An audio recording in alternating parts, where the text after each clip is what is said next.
Hai guys, jadi sekarang aku lagi di lingkungan sekolah.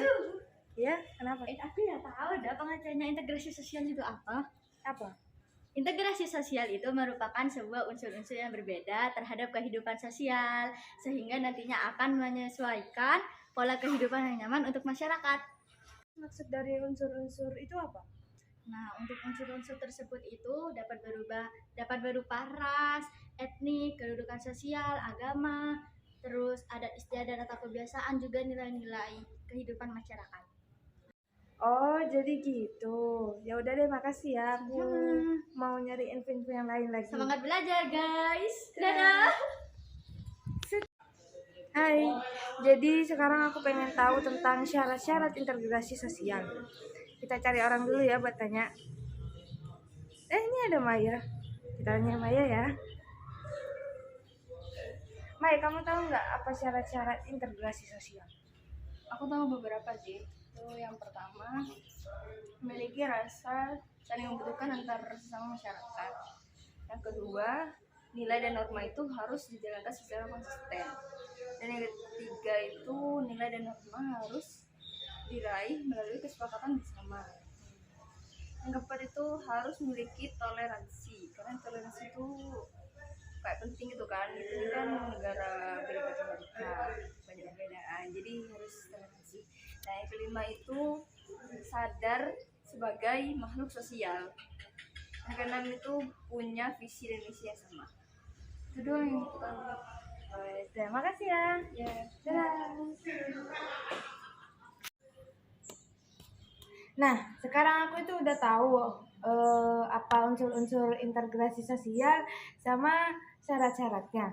Sebelumnya aku cuma tahu bentuk-bentuknya doang sih. Itu ada 3 ya.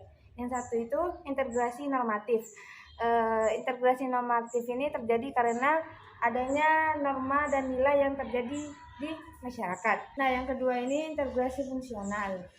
Integrasi fungsional ini terjadi karena adanya fungsi-fungsi di dalam masyarakat. Misalnya kayak Indonesia ini banyak terdiri dari ras dan suku. Yang ketiga ini integrasi koersif. Nah, integrasi koersif terjadi ini karena adanya bentuk kekuasaan.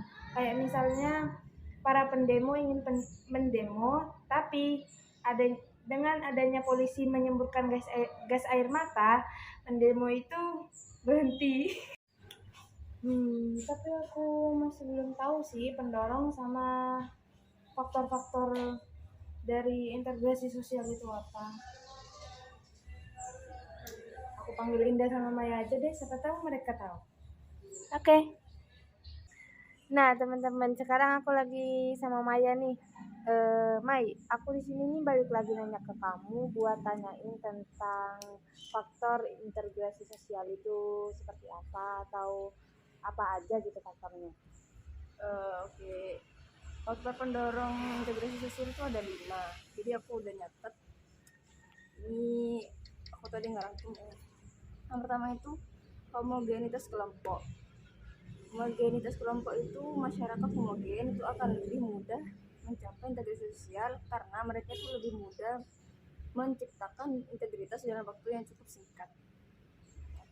Jumlah anggota, semakin banyak anggota itu maka semakin sulit untuk mewujudkan dan mencapai integritas tersebut. Kalau dikit cepat gitu. Nah, yang ketiga mobilitas geografis. Mobilitas geografis adalah perubahan atau perpindahan penduduk di sebuah wilayah. Nah, yang keempat efektivitas komunikasi. Kalau antar anggota itu sudah ada komunikasi, kan otomatis kayak lebih cepat gitu kan terciptanya. Terus sikap toleransi dan saling membutuhkan. Dengan adanya toleransi ini, antara anggota masyarakat itu akan mudah menerima perbedaan antara satu sama lain. Itu doang. Sekarang aku itu doang. Sudahnya faktor apa? Unsur proses. Kalau prosesnya kamu tahu nggak? Kalau itu coba tanya Indah. Udah deh, aku tanya Indah ya. Makasih ya Maya. Sama-sama. Nah Indah, aku balik lagi nih mau nanya ke kamu tentang proses integrasi sosial. Soalnya aku belum tahu ada berapa macam sih proses integrasi sosial itu. Nah, untuk proses integrasi sosial itu ada 3 macam. Yang pertama itu ada akulturasi, yang kedua ada asimilasi, yang terakhir itu ada akomodasi. Nah, untuk yang akulturasi ini proses bertemunya dua kebudayaan asing sama kebudayaannya kita sendiri. Nah, biasanya unsur-unsur ini tidak langsung diterima oleh masyarakat kita gitu loh. Nah, biasanya untuk diterima masyarakat ini, dua kebudayaan ini harus ada jangka waktunya gitu. Tidak semuanya harus langsung di dalam satu waktu gitu. Paham? Nah, untuk yang asimilasi. Nah, asimilasi ini proses kemunculannya ditandai dengan adanya usaha untuk mengurangi sebuah perbedaan yang ada di dalam masyarakat, seperti perbedaan pendapat antara satu sama lain gitu loh. Nah, untuk yang ketiga akomodasi. Biasanya akomodasi ini proses usaha masyarakat yang ada di dalam kehidupan.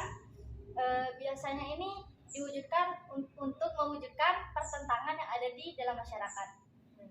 Akhirnya pertentangan atau konflik yang ada di dalam masyarakat ini bisa terselesaikan dan anggota satu yang sama yang lainnya ini bisa menjadi satu lagi. Itu aja sih untuk proses integrasi sosial. Oke guys, jadi itu doang